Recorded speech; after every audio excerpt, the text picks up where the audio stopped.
In a spectacular political miscalculation, the Conservative opposition used yesterday's question period to launch a targeted character assassination on anticipated Liberal frontrunner Mark Carney, relentlessly branding him an elitist responsible for the housing crisis. But the plot spectacularly misfired as Liberal cabinet ministers systematically exposed Poilievre as the Chronic Veto, who has fought against every major social and economic support for Canadians for 2 decades. Mr. Speaker, the only thing that member built when he was the governor of the Bank of England was the housing crisis in that country. And then he built a tax haven in the Caribbean so he wouldn't have to pay the same taxes he imposes on the Canadian people. Conservative offensive began with a furious, fact-bending assault on the Liberal housing strategy, where Poilievre claimed a new housing bureaucracy would build barely 1% of the homes promised, an accusation designed to paint Mark Carney's structural economic approach as fundamentally flawed. But the Minister of Housing immediately punched back, revealing the opposition leader's figures were deliberately manipulated and that the new program's contribution would be substantial. Mr. Speaker, the great thing about being a lifelong member of Parliament is you've never built anything and you don't know numbers. True. And you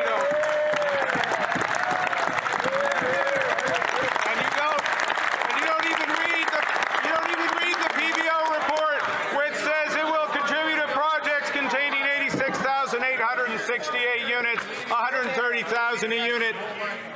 That is what we're doing, Mr. Speaker. Opposition.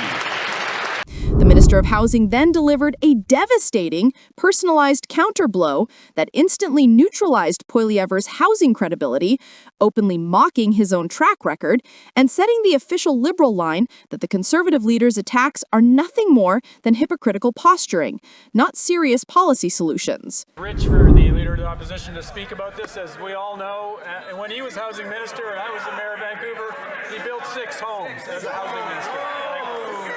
That's a deplorable record. And it's deplorable that the members opposite won't support a budget that has $13 billion for affordable housing, that the Parliamentary Budget Officer states will build 86,000 affordable homes. You won't vote for that, you won't support affordable housing, and that matches your historical record. The Conservative Party then pivoted to attack the foundational economic plank of Carney's green transition vision, the carbon price, claiming it was driving up the cost of food by 40% and blocking the construction of new homes. But the Minister of Jobs and Families quickly dismissed the claim, exposing the fact that the opposition had voted against a genuine tax cut for Canadians just the day before. Yesterday it was distressing to see member of Parliament after member of Parliament from the Conservative side vote against and argue against relieving consumers of the price of carbon, which we have, as you know, in this bill in front of the House promised to do, which they voted against. Mr. Speaker, they will vote against a tax cut for 22 million Canadians. Mr. Speaker, something again that Conservatives like to talk about, lower taxes, but in actuality fight against. So who are they really fighting for, Mr. Speaker? Because it sure isn't the Canadians or the Conservatives I'm talking to in Thunder Bay's period. Poilievre tried to cement the corporate crony label to Carney's free market past by demanding an explanation for why the Liberal government handed out billions to companies like Algoma Steel and Stellantis, only to see thousands of jobs lost.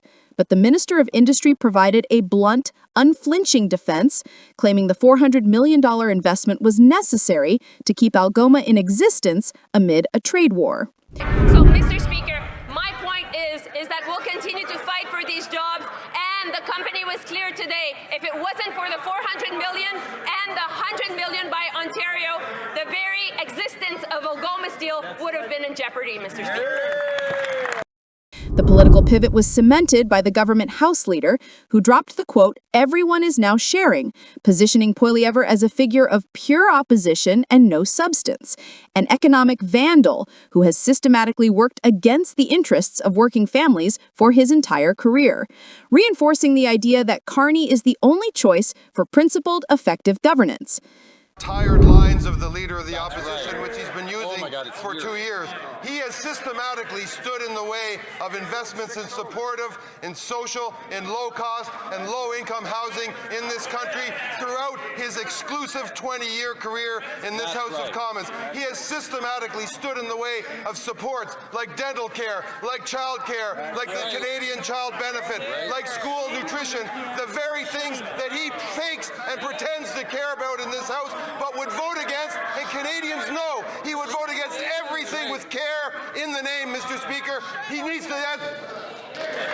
This theme of partisan obstruction extended to national unity and Indigenous prosperity, where the Conservatives attacked the new Minister of Official Languages and questioned economic reconciliation, but were quickly exposed for voting against the $4.1 billion French language plan and opposing the modernization of the First Nations Fiscal Management Act, proving their obstruction is national in scope and ideological in nature. Mr. Speaker, indeed, French is declining throughout Canada. And what I am unhappy about is the hypocrisy of these Conservatives who voted against our plan for French with $4.1 billion to be spent throughout Canada to make French stronger in our country.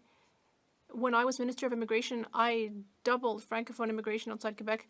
The Conservatives voted against that, and they voted against the $4.1 billion plan. What is truly a shame is their hypocrisy. The Conservative attempt to brand Mark Carney as an elitist has spectacularly failed, instead handing him the perfect political platform. He is the principled, experienced builder, while Poilievre is merely a career politician obsessed with obstruction and sound bites who deals in tired lines and quippy quips for Twitter, ready to fight against everything that helps working Canadians. Canadians elected us to do big things, Mr. Speaker, and we are going to build a stronger economy, a stronger country. We're making the largest infrastructure investment in Canadian history.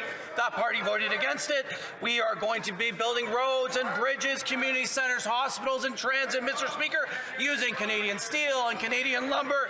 But the Conservatives voted against all of that, Mr. Speaker, every single part of it, against housing and against major projects, opportunities for Canadian workers, Mr. Speaker. On this side of the House, we'll keep building.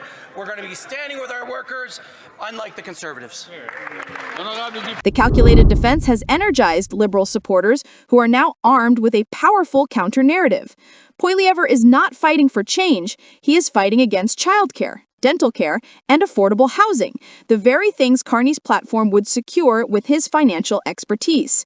The opposition's attack on Carney's character has instead provided him with an unbeatable political platform.